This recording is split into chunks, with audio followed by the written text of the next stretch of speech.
Hello, my dear friends.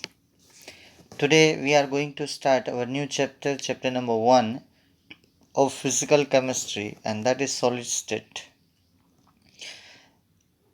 In chemistry, first chapter, some basic concepts of chemistry, we describe the difference between three states of matter: solid, liquid, and gas. Most of the substances we are using in our daily life are solids. लेकिन हम उतना ध्यान नहीं देते हैं। आप देखिए, आप आपके सराउंडिंग में जितना आप यूज़ कर रहे हैं उसमें से ज़्यादा आप सॉलिड यूज़ कर रहे हैं। और एक बात मैं आपको दिखा दूँ, बता दूँ यहाँ पे कि हम लोगों ने जो सॉलिड, लिक्विड और गैसियस स्टेट, उसमें से लिक्विड स्टेट जो है, liquid state and gaseous state, आप याद करिए चार्ल्स लो, बोयल्स लो, गेल-ल्यूसेक्स लो, अभी हमने सॉल्यूशन ख़त्म किया, ठीक है। Liquefaction of gas, ideal behavior of gas, van der Waal equation for real gases, etc. Graham's law of diffusion, ये सब हमने पढ़ा, उसकी characteristic and everything regarding gas and at last the surface tension, viscosity, vapour pressure, evaporation, diffusion, okay, fluidity, all these properties we studied in 11th standard, and the chapter was state of matter, gas and liquid. उस time मैंने बोला था कि आपका एक state बाकी रहेगा, वो अमेजिंग स्टेट है, वो हम 12th स्टैंडर्ड में पढ़ेंगे। For different applications we need solid with different properties. Different कामों के लिए हमें डिफरेंट टाइप के सॉलिड चाहिए, ठीक है। And the properties of a solids are depend upon the nature of the constituent particles present in it, type of binding forces, and which type of binding forces are present. अब देखिए, graphite इतना strong नहीं है जितना ion है, ion इतना strong नहीं है जितना डायमंड है, ठीक है। The hardest material is diamond.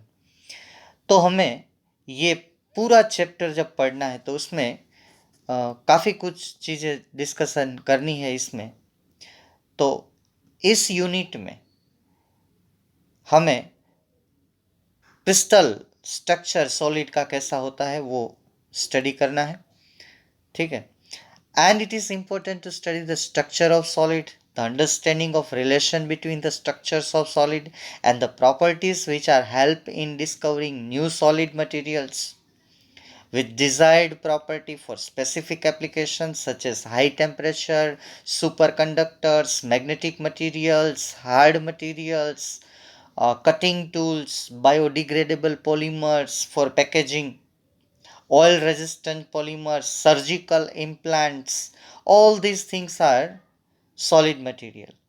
In this unit, we will study the arrangement of constituent particles and relation between them, the nature of binding forces between them, okay, constituent particles of solid and their properties of solid, structural imperfection and presence of impurities and properties of solid, and all these things will be discussed in this chapter. उससे पहले थोड़ा आपको ये solid के बारे में आउटव्यू मुझे देना है। तो हम जनरल कैरेक्टरिस्टिक्स ऑफ सॉलिड पढ़े, इससे पहले आप ये वीडियो देख लें ताकि आपको पता चले।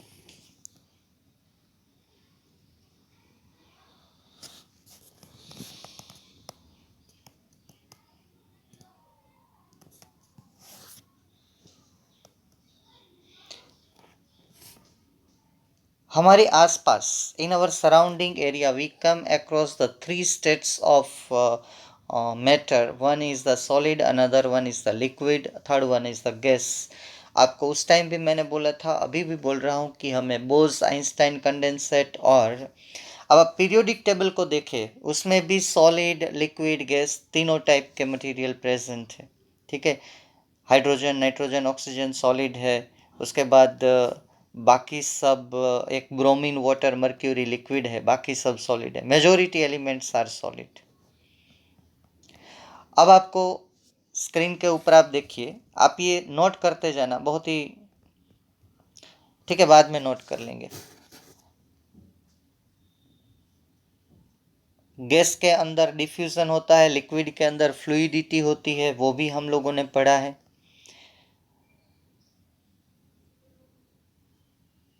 देखो तीनों स्टेट जो है मैटर के आपके सामने है।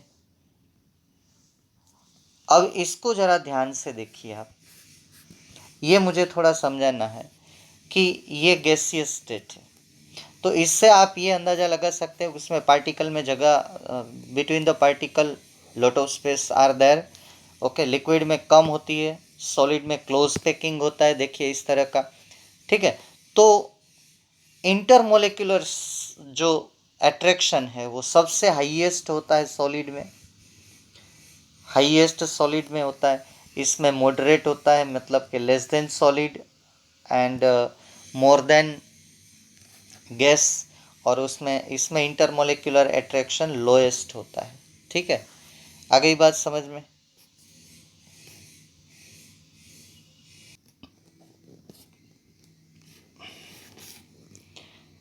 गैस स्टेट की काइनेटिक एनर्जी हाईएस्ट होती है, लिक्विड में काइनेटिक एनर्जी मॉडरेट होती है, सॉलिड में वो अपनी मेन पोजीशन पे सिर्फ वाइब्रेट हो सकते हैं, लेकिन वो एक जगह से दूसरी जगह पे मूव नहीं कर सकते हैं। तो इसमें फ्लूइडिटी नहीं होती है, रिजिडिटी होती है। सॉलिड्स आर रिजिड, आपने प्रिपेयर किया है। उसमें पार्टिकल अपनी फिक्स पोजीशन पे ऑसिलेट हो सकते हैं, लेकिन एक जगह से दूसरी जगह पे नहीं जा सकते।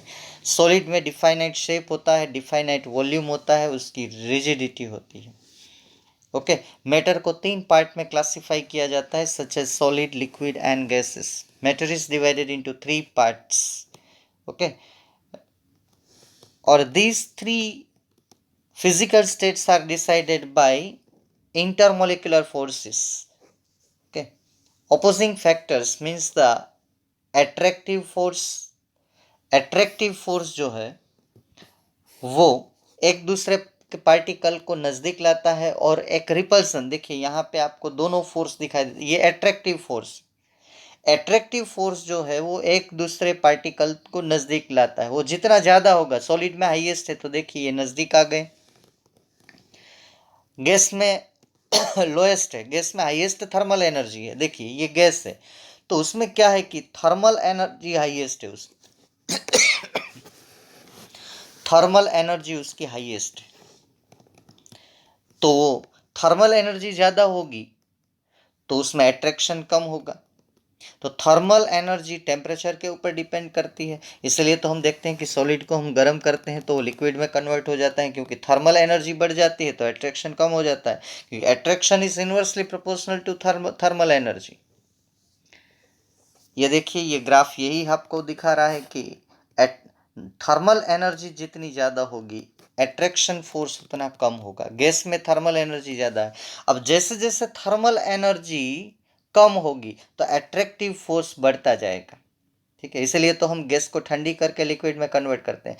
तो जैसे जैसे थर्मल एनर्जी कम होती जाएगी वैसे पार्टिकल में अट्रैक्शन बढ़ता जाएगा, तो पानी जो है वो लिक्विड में से, सॉरी वाटर वेपर में से लिक्विड में, और लिक्विड में से देखिए फाइनल इतना अट्रैक्शन, थर्मल एनर्जी कम होती जा रही है, कम होती जा रही है, और ये एकदम नज़दीक आ गए।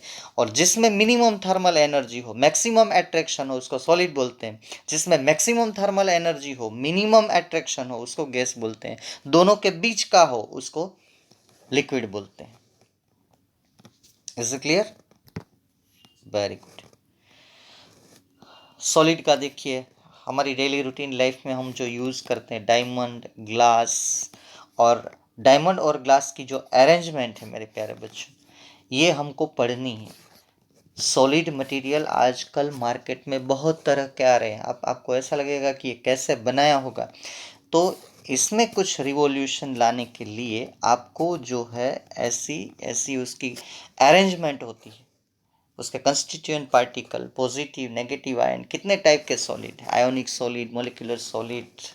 ठीक है, तो उसमें एट्रैक्टिव फोर्सेस हमें पढ़ना है कि किस तरह के एट्रैक्टिव फोर्सेस अंदर प्रेजेंट है।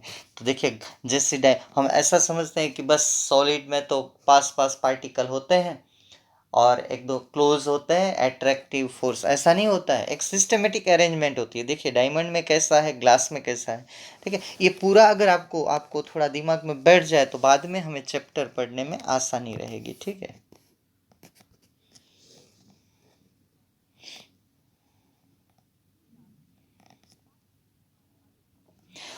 अब देखिए यहाँ पे पार्टिकल डायमंड में ऑर्डरली फैशन में एक स्पेसिफिक डिजाइन आपको देखने को मिलती है।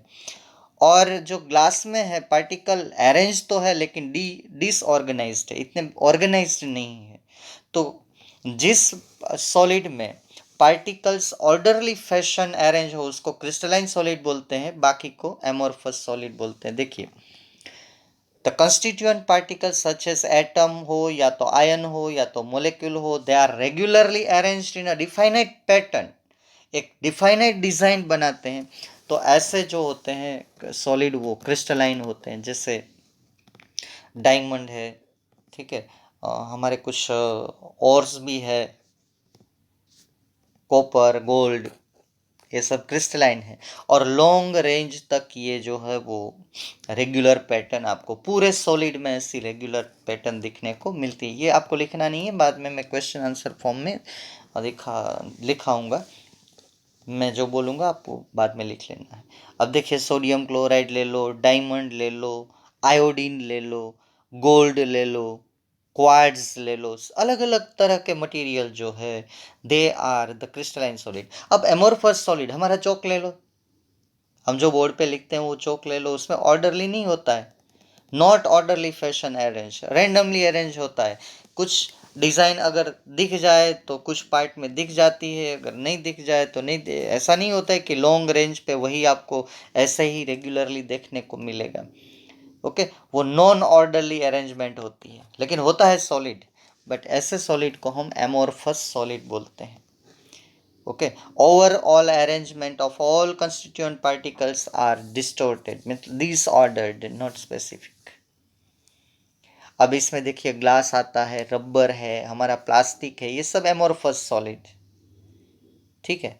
All these solids are amorphous solid.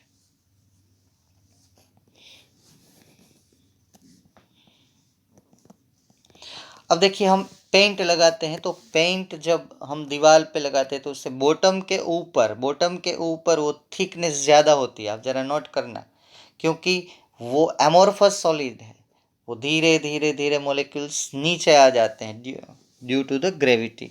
तो इस ये टॉपिक हमारे सिलेबस में नहीं है, उसमें हमें नहीं जाना है डिटेल में। एमोर्फस सॉलिड में ये होता है। अब देखिए आप ग्लास मार्केट में लाते हो तो वो अगर बनाने में ध्यान नहीं रखा है तो कभी वो पतला होगा, कभी थिकनेस थिननेस बढ़ जाएगी। तो ये सुपर कुल्ड सॉलिड जो होते हैं उसमें दिखाई देता है। अब एमोर्फस और लिक्विड में और क्रिस्टलाइन सॉरी एमोर्फस सॉलिड में और क्रिस्टलाइन सॉलिड में क्या डिफरेंस है। तो एक तो आपने देखा कि लॉन्ग रेंज पे ऑर्डरली अरेंज पैटर्न होती है, ठीक है, क्रिस्टलाइन सॉलिड में उसका शार्प मेल्टिंग पॉइंट होता है, एक मेल्टिंग पॉइंट पे वो पूरा। और एमोर्फस सॉलिड में ऑर्डरली अरेंज पैटर्न नहीं होती है, ठीक है, अलग अलग पोर्शन अलग अलग दिखाई देता है, ठीक है। और उसका मेल्टिंग पॉइंट है वो एक रेंज होती है, ऐसा नहीं होता है हम जैसे बोलते हैं ना कि इसका मेल्टिंग पॉइंट 100 डिग्री सेल्सियस, ऐसा नहीं। यहाँ पे रेंज देनी पड़ती है 80 डिग्री टू 100 डिग्री सेल्सियस। ये एनिसोट्रॉपिक होते हैं क्रिस्टलाइन सॉलिड, ये भी मुझे समझाना है। एनिसोट्रॉपिक होते हैं और वो वाले जो होते हैं वो आइसोट्रोपिक होते हैं। Crystalline solids are anisotropic. और ये जरा आप पिक्चर दिमाग में बिठा लेना, ये दिखा रहे हैं एक एक कलर के, बाद में एक एक ट्रैक पे आप जाओ तो ब्लू रेड अल्टरनेट है, ठीक है। ये मैं आपको एनिसोट्रोपी प्रॉपर्टी में मैं याद दिलाऊंगा आपको। और in different direction all this physical properties जो आपकी स्क्रीन पे दिखाई दे रही है, electrical resistance, refractive index, thermal expansion, वो सब क्रिस्टलाइन में अलग अलग डायरेक्शन में अलग अलग प्रॉपर्टी आती है। अब ये आइसोट्रोपिक उससे टोटल डिफरेंट होगा, टोटल डिफरेंट होगा। सब डायरेक्शन में वो सब फिजिकल प्रॉपर्टी सेम रहेगी, ठीक है, क्योंकि अरेंजमेंट इज कंप्लीटली इरेगुलर। तो जो फिजिकल प्रॉपर्टी है वो सभी डायरेक्शन में, फिजिकल प्रॉपर्टी कौन कौन सी, electrical resistance, refractive index, thermal expansion, everything in amorphous solid remains same. अब क्रिस्टलाइन सॉलिड को अगर आप कट करेंगे तो जो सरफेस ऊपर दिखाई देती है वैसी ही सरफेस अंदर एकदम फ्रेश दिखाई देगी, और एमोर्फस सॉलिड को आप कट करेंगे तो इरेगुलर सरफेस अंदर दिखाई देगी। जैसे हम हमारी चौक चौक जो होती है उसके दो पीसेस करते हैं तो अंदर की अरेंजमेंट सिस्टमेटिक नहीं होती है, ठीक है। Now my dear friends, you have to write the question, note down the general characteristics or important characteristic properties of solid, ठीक है। वो मैं आपको बिल्कुल नहीं लिखाऊंगा क्योंकि ये थर्ड टाइम, पहली बार मैंने आपको लिखाई थी सॉलिड की प्रॉपर्टी जब मैंने solid liquid gas chapter number 1 some basic concepts of chemistry लिया था तब। दूसरी बार हमने तीनों का एक बार डिफरेंस लिया था जब स्टेट्स ऑफ मैटर स्टार्ट किया था, सॉलिड लिक्विड एंड गैस।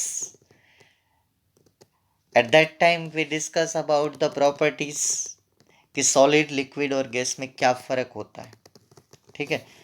तो अगर आपको वो याद है तो हमें क्वेश्चन पहला स्टार्ट करना है कि write down the important characteristics properties of solid. ये आपकी स्क्रीन के ऊपर कितनी प्रॉपर्टीज है, 6 प्रॉपर्टीज है, देखिए, नहीं 7 प्रॉपर्टीज है। इसमें कोई भी प्रॉपर्टी ऐसी नहीं है कि जिसको आप नहीं जानते हो, है ना।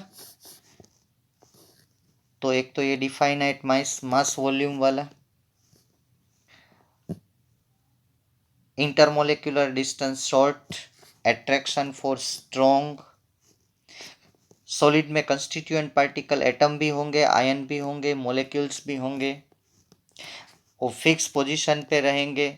हाँ, वो थोड़े वाइब्रेट हो सकते हैं लेकिन लिक्विड और गैस की तरह एक जगह से दूसरी जगह पे नहीं जा सकते।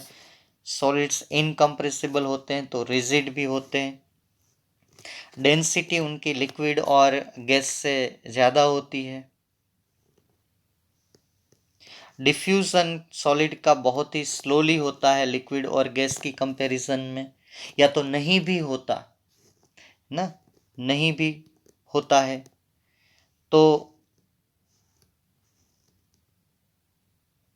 मोस्ट ऑफ द सॉलिड्स जब हम हीट करते हैं तो लिक्विड में कन्वर्ट हो जाते हैं, उसको हम बोलते हैं मेल्टिंग ऑफ सॉलिड, सॉलिड को हम मेल्ट करते हैं। और जब सॉलिड लिक्विड में चेंज हो जाते हैं तो जिस टेम्परेचर पे, the temperature at which the solid converted into liquid, that is called its melting point, and that is the melting point of solid is depend upon the nature of solid. Is it clear? And there are a wide varieties of solid among them too. Already you have seen in a demonstration, means in a video, that two types of liquids are there. First one is the crystalline liquid, not liquid, solid, crystalline solid and amorphous solid. Okay, so write down second question please, and that is what is, or write down, explain crystalline and amorphous solids with example। ये छोटा सा question 2 marks का है, वो लिख लो। Explain crystalline and amorphous solids with example, ठीक है। ये पहले नोट कर लेना ठीक से। चलिए, सी माय डियर फ्रेंड्स, हमारा पहला सॉलिड जो है वो है क्रिस्टलाइन सॉलिड। आप लिख लीजिए, first solid is the crystalline solid. What solids are called crystalline solids? So definition is there in a bold word, and that is the substance whose constituent particles, either atom or ion or molecules, and they are arranged, आपने देखा है, definite geometric pattern in 3 dimension. इसलिए तो पहले मैंने दिखाया है आपको, in space they are called crystalline solid. अब इसके नीचे आपको 3-4 एग्जाम्पल्स लिखने हैं, ठीक है? कौन कौन से एग्जाम, बाकी कुछ नहीं लिखना है, सिर्फ definition. After definition write down this examples. See, write down these examples here. Only these examples you have to write. See here written, so many are written. Write down: copper, silver, iron, sulfur, phosphorus, iodine, sodium chloride. ये element है ना, जो मैंने बोले, copper, silver, iron, sulphur, phosphorus and iodine, ये सब element है. अब कंपाउंड्स के बारे में अगर हम बात करें तो sodium chloride, potassium nitrate, so many है, सो मेनी आर देयर.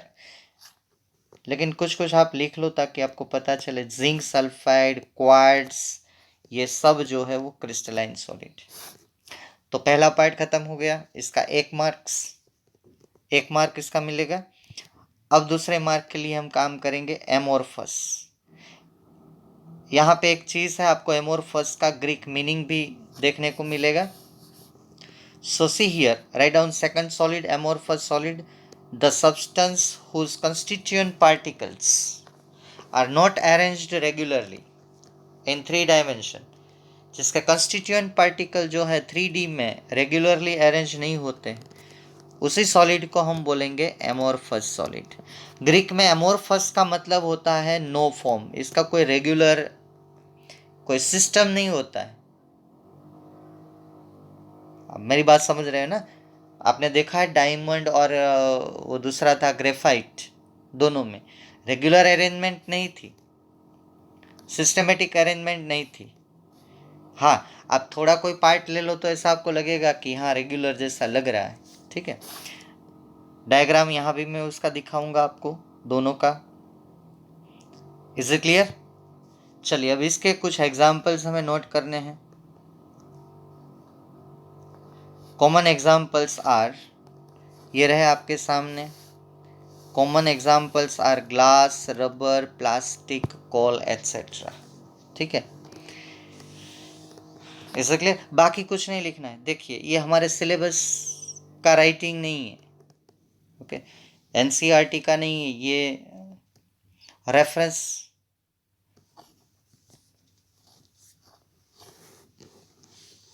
तो जितना हमारी बुक में उस हिसाब से ही चलना है. Is it clear? हाँ, आपको इंटरेस्ट है तो आप पढ़ सकते हो, आपकी स्क्रीन में दिखाई दे रहा है, उसमें मुझे कोई प्रॉब्लम नहीं है. चलिए, ये हुआ. अब आपको एक क्वेश्चन लिखना है, ये मैं दिखा रहा हूँ आपकी स्क्रीन के ऊपर, ये रहा रेड कलर का. क्वेश्चन फॉर्म में लिख लो. Question write down: give differences between crystalline and amorphous solid. ये हम जो क्लासिफिकेशन दे रहे हैं ना मेरे प्यारे बच्चों, ये किस बेस पे क्लासिफिकेशन दे रहे हैं?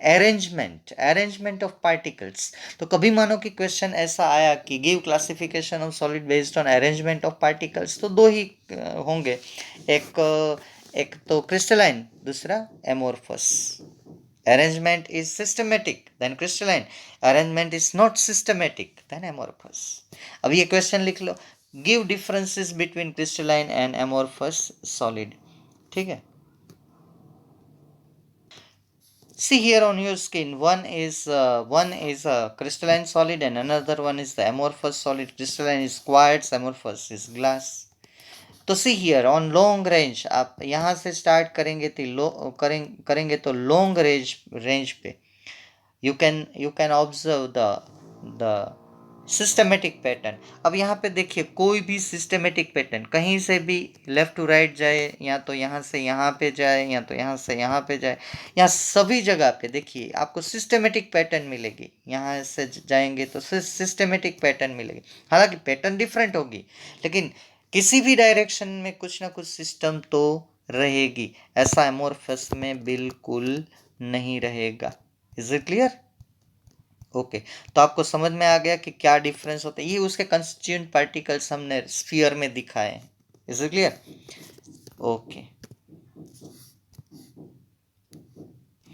Now see here on your screen, that is one is the crystalline solid, another one is amorphous solid. जैसे आप क्रिस्टलाइन सॉलिड को कट करेंगे तो आपको एक जो सरफेस मिलेगी, उस सरफेस में भी सिस्टमेटाइजेशन होगा।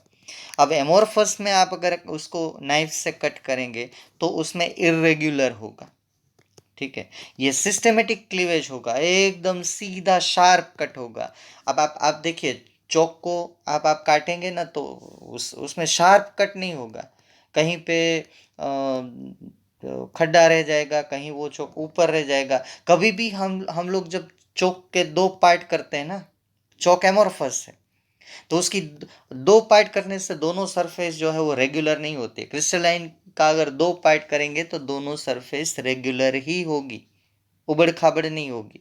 ओके तो ये दो डायग्राम नहीं ड्रॉ करने, मुझे तो आपको डिफरेंस लिखाना है, वो डायरेक्ट मैं आपको दे रहा हूँ और उसके रिलेटेड कुछ टर्म्स हम डिस्कस करेंगे। ठीक है,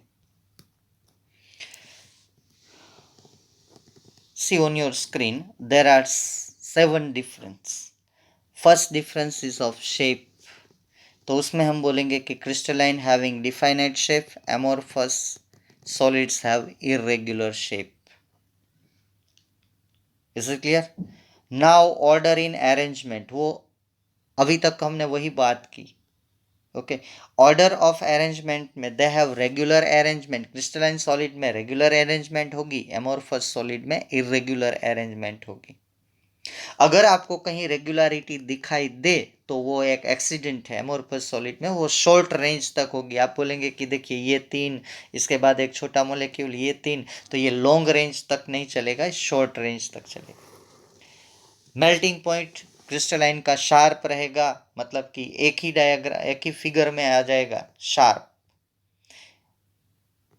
इज इट क्लियर? मैं बोलूंगा कि ये क्रिस्टलाइन सॉलिड तो इसका मेल्टिंग पॉइंट एक ही डिजिट होगा, 373 केल्विन, 343 केल्विन, लाइक दैट। और यहाँ पे एक रेंज रहेगी कि ये धीरे धीरे मेल्ट होने लगेगा इस टेम्परेचर और इस टेम्परेचर की रेंज में। एंथैल्पी ऑफ फ्यूजन, फ्यूजन मतलब क्या बोलते हैं, सॉलिड टू लिक्विड।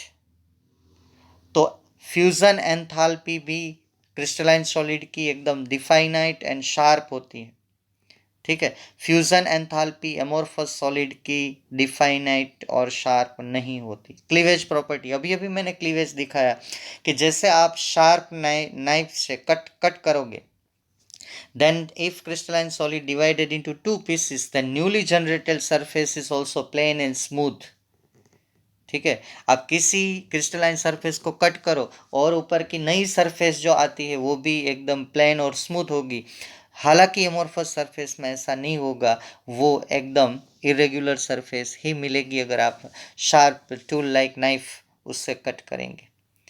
अब 6 is a very very most important that I have to explain you, but first write down. बहुत बार कॉम्पिटिटिव में आ चुका क्वेश्चन है एनिसोट्रोपी। क्रिस्टलाइन सॉलिड जो है वो एनिसोट्रोपिक होते हैं और एमोरफस सॉलिड जो है वो आइसोट्रोपिक होते हैं। इसके नीचे लिखना है एनिसोट्रोपी, आइसोट्रोपी क्या है वो अलग से नोट करके। ठीक है, आपको सिर्फ इतना याद रखना है कि all crystalline solids are anisotropic and all amorphous solids are isotropic. को मैं अभी बाद में समझाता हूँ। Crystalline solids are called true solids. Solid की डेफिनेशन में जो सॉलिड आ रहा है वो crystalline solid, true solids. And amorphous solids जो है वो स्यूडो सॉलिड है। जैसे कि पानी, उसका नेचर क्या है, लिक्विड। फिर भी हम उसको अगर ठंडा करें, उसकी काइनेटिक एनर्जी को कम करें, टेम्परेचर कम करें, तो वो सॉलिड में कन्वर्ट हो जाता है। तो actually by nature, by birth वो सॉलिड नहीं है। हम उसको कूल करते हैं तो सुपर कूल करते हैं। ग्लास क्या है, ठीक है, हम विंडो में लगाते हैं अलग अलग कलर के ग्लास, वो क्या है, वो लिक्विड है बाय नेचर। उसको उसको सॉलिडिफाइड किया जाता है। तो जो भी सुपर कूल्ड लिक्विड है वही फाइनली क्रिस्टलाइन बनता है। चॉक क्या है, वो पहले सॉल्यूशन ही होता है कैल्शियम कार्बोनेट और जिप्सन का, उसको सॉलिडिफाई किया जाता है कूलिंग करके। तो they are the pseudo solid. उसका बाय नेचर ये था नहीं, हमने उसको बनाया है, ठीक है।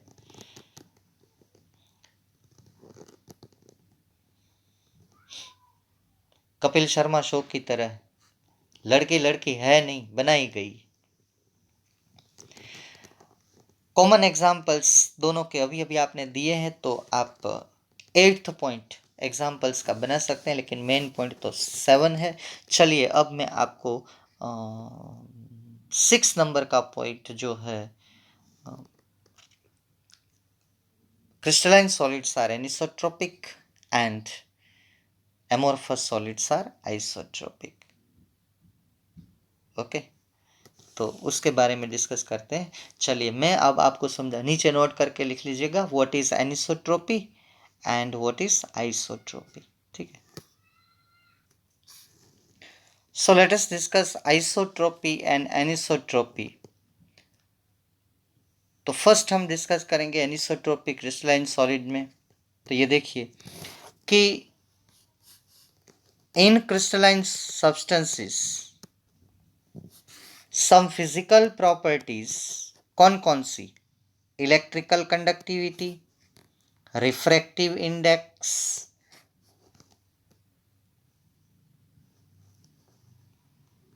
all these properties have different values when it measured in a different direction. Okay, refractive index, electrical conductivity और उसके सिमिलर भी कुछ प्रॉपर्टीज जो है वो सॉलिड में डिफरेंट डायरेक्शन में डिफरेंट होगी।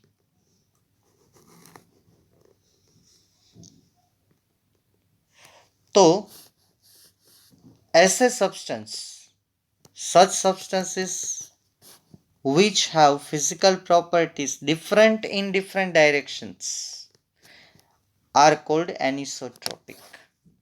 ठीक है, पहले डेफिनेशन लिख लो। अलग अलग डायरेक्शन में अलग, क्योंकि ऑल डायरेक्शन सेम नहीं है, हालांकि अरेंजमेंट सिस्टमेटिक है, लेकिन ऑल पाथ आर डिफरेंट। आप अगर लेफ्ट से राइट जाएंगे, क्रॉस में जाएंगे, मैं अभी दिखा रहा हूँ वो डायग्राम आपको ड्रॉ करना है नीचे। एनिसोट्रोपी का ये डेफिनेशन है। अब आप एक डायग्राम में दिखा रहा हूँ, उसको ड्रॉ करिए, उसमें भी मैं समझाऊंगा आपको।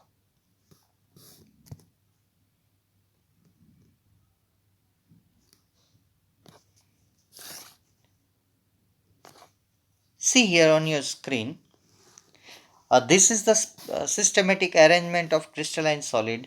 अब देखिए, आप A to A dash path ले लो, ये ग्रीन कलर का A to A डैश देखो, तो वो पाथ में क्या है आप देखिए, सब ऐसे छोटे छोटे ब्लू कलर के पार्टिकल्स, ये मैं जो कर रहा हूँ ना, ये सब ऐसे आ रहे हैं। अगर आप B to B dash part ले लो, ये देखिए B to B डैश में क्या है, एक red blue red blue red blue red blue ऐसे आ रहा है, ठीक है। अब मैं एक तीसरा पार्ट अगर आपको दूं, ये आप ले लो, तो सब रेड आ रहे हैं उसके पाथ में। अब मैं एक और आपको पाथ दूं, तो ये इसमें सब ब्लू आ रहे हैं। Is it clear? तो अब देखिए, किसी भी डायरेक्शन में जाओगे तो all the paths are different, and if all the paths are different, then all properties, all physical properties such as electrical conductivity, refractive index different. Okay, तो इस प्रॉपर्टी को हम लोग एनिसोट्रोपी बोलेंगे। अब आइसोट्रोपी एनिसोट्रोपी का ऑपोजिट वर्ड है। आइसोट्रोपी क्या है, एनिसोट्रोपी का ऑपोजिट वर्ड है। अगर ये सब सभी डायरेक्शन में सेम होगा, ठीक है, अगर हम सिस्टेमेटिकली कुछ अरेंजमेंट करते हैं तो सभी पथ जो है सेम नहीं होता है। जैसे हम एमडी में बैठते हैं सैटरडे को, है ना। दो लाइन के बीच में से निकलेंगे तो अलग एक्सपीरियंस होगा, लाइन के ऊपर से निकलेंगे, क्रॉस में जाएंगे। ओके, तो क्रिस्टलाइन में all the directions are different. अब उसकी ऑपोजिट डेफिनेशन लिख लो, और चलिए मैं इसको भी आपको दिखाता हूँ। ये देखिए, ऑन द अदर हैंड से आइसोट्रोपिक तक आप लिख लो ना, यहाँ से लेके आइसोट्रोपिक का मतलब amorphous substances have physical properties are same in all direction and are called isotropic। बाकी का कुछ लिखने की जरूरत नहीं है। फिजिकल प्रॉपर्टी ऊपर वाली सीधी यहाँ पे कॉपी पेस्ट कर देना, या तो आपने जो पहली डेफिनेशन प्रिपेयर की है, कौन सी, एनिसोट्रोपिक वाली, उसको मॉडिफाई करके लिख लो, ठीक है, तो भी कोई प्रॉब्लम नहीं है। Is it clear? Okay,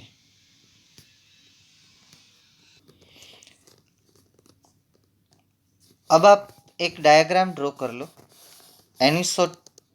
isotropic के लिए, ठीक है।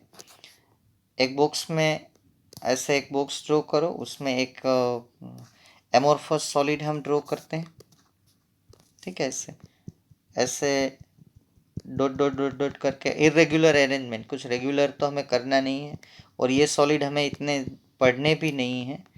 मानो कि हम ऐसा सपोज कर लेते हैं, इसमें दो तरह के पार्टिकल्स हैं, ओके, और एक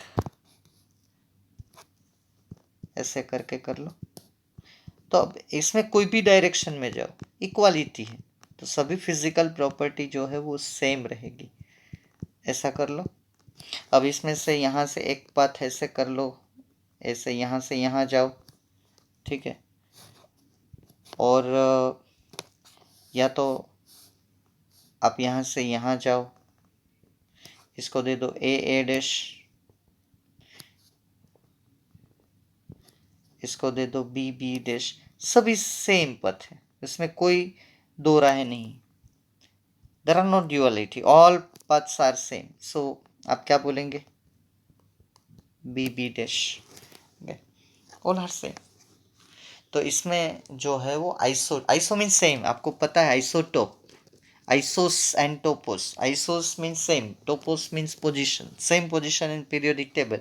ये isotropy, same property in all direction, ठीक है। तो फिर से एक बार मैं बोल दूं, crystalline solids are anisotropic and amorphous solids are isotropic.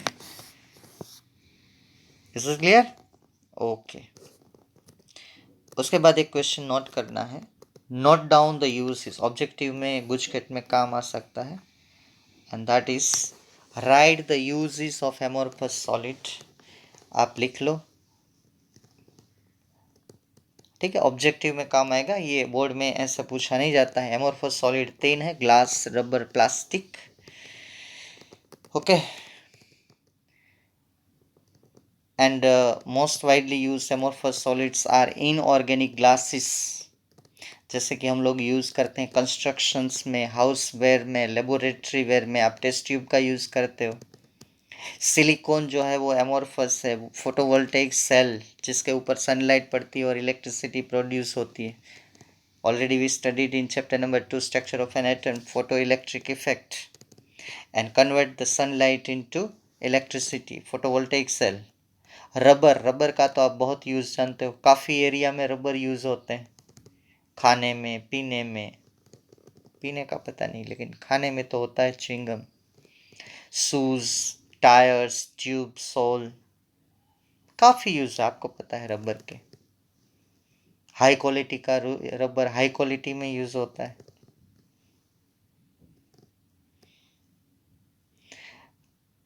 Plastics, आज के टाइम में प्लास्टिक के बिना तो लाइफ ही कंसीडर करना इम्पॉसिबल है, ठीक है। तो ये सब एमोर्फस सॉलिड के हमारी डेली रूटीन लाइफ में यूजेस, ओके। चलिए लास्ट में एक बहुत ही इजी क्वेश्चन ले लेते हैं। अब क्रिस्टलाइन सॉलिड का आप क्लासिफिकेशन बताओ, ठीक है। तो क्रिस्टलाइन सॉलिड का क्लासिफिकेशन हमें करना हो तो हमें एक चीज़ देखनी है कि उसमें कौन कौन से इंटरमोलिकुलर फोर्सेस प्रेजेंट है। तो 5 टाइप के इंटरमोलिकुलर फोर्सेस होते हैं। Bond is nothing but one type of intermolecular force. तो एक तो क्रिस्टलाइन सॉलिड में आयोनिक बॉन्ड होते हैं, कोवेलेंट बॉन्ड होते हैं, वांडरवाल फोर्स ऑफ अट्रैक्शन होता है और एक मेटालिक बॉन्ड होता है। ठीक है, आयोनिक बॉन्ड के हिसाब से सॉलिड को क्लासिफाई किया जाता है। ठीक है, मुझे तो सिर्फ इतना जितना काम है इतना मैं समझा के, बाकी ऊपर वाला आपकी मर्जी पढ़ लो। वो तो बताया है कि ये एलिमेंट है, ये कंपाउंड है। बाकी क्लासिफिकेशन का क्लियर कट पॉइंट ये है कि all the crystalline solids are classified based on intermolecular forces। Forces 4 type के, तो सॉलिड भी 4 टाइप के, आयोनिक सॉलिड और इलेक्ट्रोवैलेंट सॉलिड, कोवैलेंट सॉलिड और नेटवर्क सॉलिड, दो दो नाम है, molecular solid and metallic solid. तो all the crystalline solids are classified into 4 categories. अगर उसमें आयोनिक बॉन्ड प्रेजेंट है तो आयोनिक सॉलिड, आयोनिक बॉन्ड का दूसरा नाम है इलेक्ट्रोवैलेंट बॉन्ड, तो इलेक्ट्रोवैलेंट सॉलिड। कोवैलेंट सॉलिड में ज़्यादातर नेटवर्क स्ट्रक्चर होता है, जैसे डायमंड, ग्रेफाइट, फुलरेंस एक्सेट्रा, तो उसको नेटवर्क सॉलिड बोलेंगे। मोलिक्यूल्स होते हैं जैसे P4S8, फॉस्फोरस है, सल्फर है। ठीक है, सल्फर के तो कितने हैं, S2 से लेके S20 तक। और मेटालिक सॉलिड तो आपको पता है सभी मेटल जिसमें मेटालिक बॉन्ड प्रेजेंट हो। तो 4 टाइप के solid based on 4 type of intermolecular forces.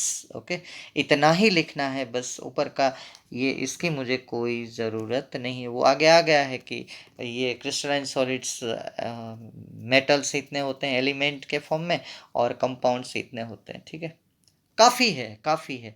जितनी बुक पढ़ेंगे, जितना रेफरेंस मटेरियल लेंगे, क्योंकि दुनिया में इतना सारा सॉलिड है, तो कोई भी एग्जांपल आपको पता होना चाहिए कि ये क्रिस्टलाइन है कि ये अमोर्फस है, आप कोई भी दे सकते हो, कोई प्रॉब्लम नहीं। ठीक है, यहाँ पे हम आज का टॉपिक ख़त्म कर रहे हैं। आज का यहाँ तक, आगे डिस्कशन नेक्स्ट लेक्चर में करेंगे। Okay, thank you friends, thank you very much.